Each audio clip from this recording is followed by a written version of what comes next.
This woman's attitude on the stand blows me away. It's kind of like, how dare you ask me these questions? Well, it does, and it actually works against the prosecution. It's all very odd. The strange thing in this case is nobody disputes that Hemi Newman committed this murder. He says, yeah, I committed the murder. Prosecutors say, yeah, you committed the murder. Then they come up with this crazy, literally, absolutely crazy defense that he was insane when he did it, that he got orders from Barry White and Olivia Newton-John to commit this murder. And then with these allegations of the affair, and the problem is her timeline doesn't match up. In other words, her cell phone records show that she and the suspect, Hemi Newman, talked several times before the murder and after the murder, and never once did she try to call her husband and see if he's okay. Funny you should mention that, because we have some information on that. The big question, when did Andrea Snyderman find out her husband had been shot? Listen to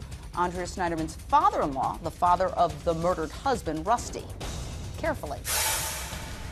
Around 9:30 in the morning, Andrea called us, and she called and said Rusty had been shot.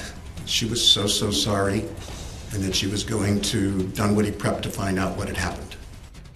Andrea says she found out something happened to her husband when the daycare, that's Dunwoody, called her at 9:15 a.m. She says as she's driving, she tries to call the defendant, Hemi Newman, her boss, several times. He doesn't answer the phone. Now, that father-in-law said Andrea called him at 9:30 a.m. to say Rusty had been shot. But Andrea told cops she didn't know Rusty was shot and dead until 10:15 a.m. Something's not adding up here. Joey Jackson, I want to stress Andrea Snyderman is not charged with anything, but there is a whole bunch of chatter online wondering, could she somehow be incriminating herself?